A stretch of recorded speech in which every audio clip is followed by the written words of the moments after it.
Life's all about timing. Life's all about timing. Aye, aye, aye, aye. Aye, aye, aye, aye. Young king from the island. Young king from the... What's up, what's up? We back again with another episode of Spill the Tea. This time I am in Providence, Rhode Island with the Prince of PVD himself, Cam Bells. Yeah, okay, here, yes. So Cam, he let me take a walk in with him, just day in the life of Cam Bells. So let us know why Cam Bells, like what's behind your name and everything. 'Cause I know it's not your government name. My name is Cameron. Okay. So Cam Bells. My father's name is Roosevelt. His middle name is Bells. Okay. So that's where you get Cam Bells. Artist, creative from Providence, Rhode Island. Producer, DJ, a lot of shit. I drive by Bells Benton Way, south side of Providence. It's a legendary hood. Bells Benton was a OG director of the Southside Boys and Girls Club. I don't know if you can see that sign up there on the left. Okay, Bells Benton. Is this your people? That's my father. So, he's a community activist, leader, in the black community. Born in Marshall, Texas, outside of Houston. My grandmother was born in Monroe, Louisiana. The Southside Boys and Girls Club over here and shit. And, he did a lot of things from being a director at the Boys Club and then going on superintendent of the school board, director of the training school, NAACP, a bunch of everything black involved in the city. My father had a hand in it. So what does being black mean to you, or should I say being black living in Providence? Well, living in Providence is interesting because you got a lot of different cultures, right? You got African American from the South, but you also got Nigerian, Liberian, Haitian, Cape Verdean, and I'll even throw Dominican in there. Yeah. Right? You got all these different cultures that come from an African background, but have different cultures based on colonialism and slavery and all that shit. But to be in Rhode Island, the African Americans from up north came from the South.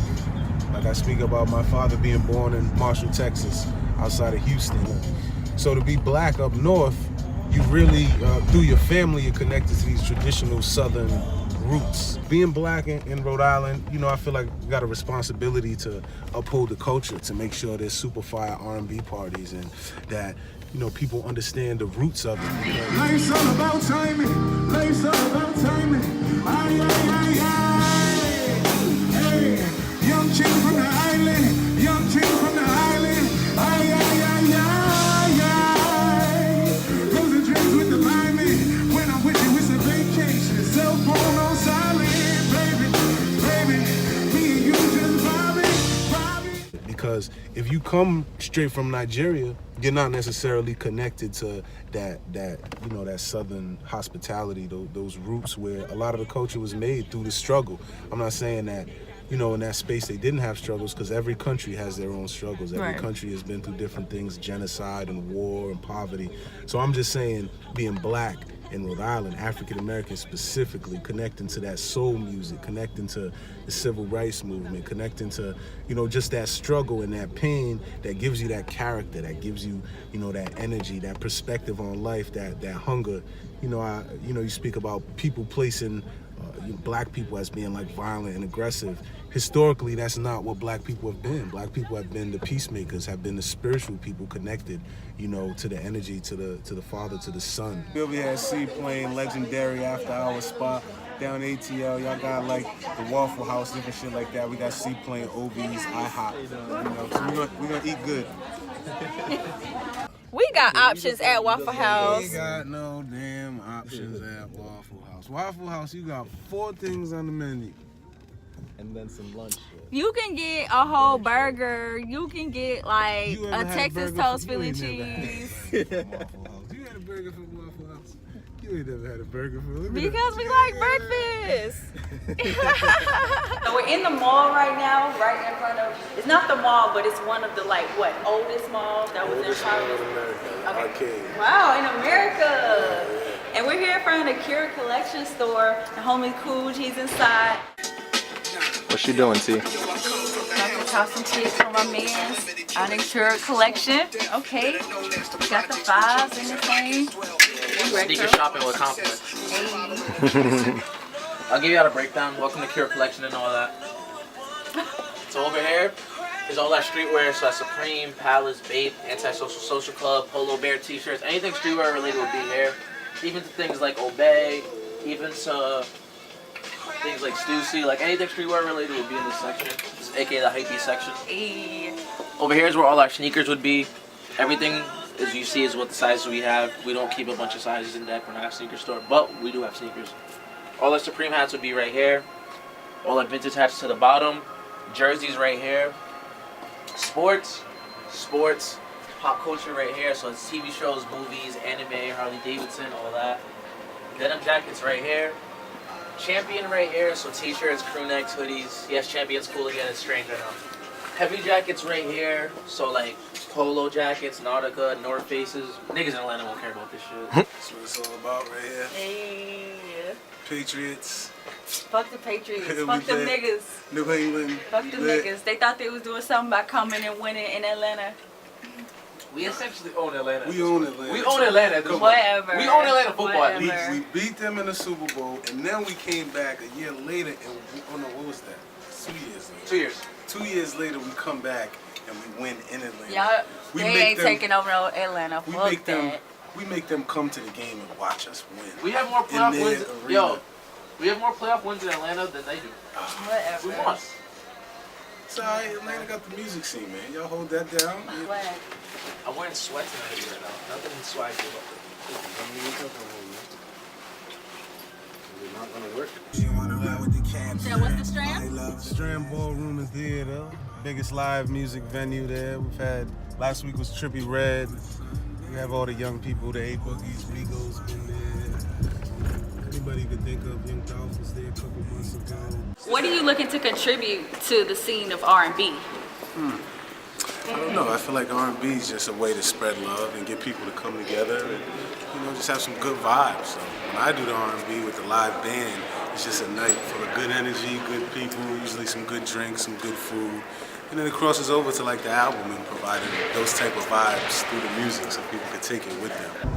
So we got the Benton Brothers, legendary R&B gospel group, Providence, New England, played a bunch of churches, a bunch of gospel shows. And this your uncle, people? It's my uncles, Benton Brothers, my last name's Benton. So it's all my father's little brothers. But you got this legacy of like this classic gospel R&B. But I say that to say in 95, 96, my Uncle Kevin used to always go to rehearsal every day and I would go with him. And the CD he would play was Jodeci, Party and the After Party. So that's like Freaking You and fucking Get On Up, stuff like that. So that was like embedded in my mind before I even knew, you know, what it was. You know, just that good music. So Providence is very like rich in culture, especially like on the scene, a lot of festivals, concerts, and events. So I've heard about Stay Silent, heard about the Love You Better, the Day Trill, and a lot of events they have going on. So what's like your role or your contribution to Stay Silent? Well, first, the founders, Jay and Sabrina, are really good friends of mine. So we start with us just going to school and doing parties and different stuff like that. I was like the artist of the group. At that point, it was like rapper, singer. So I, you know, creative collaborator, you know, inside on different things. They do a bunch of different parties from the Love You Better to the Exile brunches to the Day Trill Festival. It's like 2,500 people. You know, coming from everywhere. People come from down south, come from New York, Boston. So it's a beautiful time, you know, in Providence. If you're ever to come to the city, come summertime, Day Trill, it'll be lit. Gotta come to Day Trill. Y'all have two in June and in August. We're at Lux Burger Bar right now, and right now I'm explaining the build your own burger sheet. Basically, it's a build your own burger sheet. You just fill this out, rip it, give it to me, and I'll bring you back the same burger. Okay. So what's the options? All right, so we have a bunch of options. We have gold label beef, we have Wagyu, we have lean bison, veggie vegan, which is made in-house as well. Okay. We have a chicken breast and an ahi steak tuna, so it's a little different. But we also offer a special sauce. We have a fatty style bun, which is 2 grilled cheeses. Ooh, I'm As trying to your get bun. diabetes, yes. We have a pretzel roll as well, but we're most known for our cheddar tater tots too, where the cheese is on the inside, not the outside. So that's pretty it. That's pretty much it. But if you guys need any help, I'm here to help you, all right?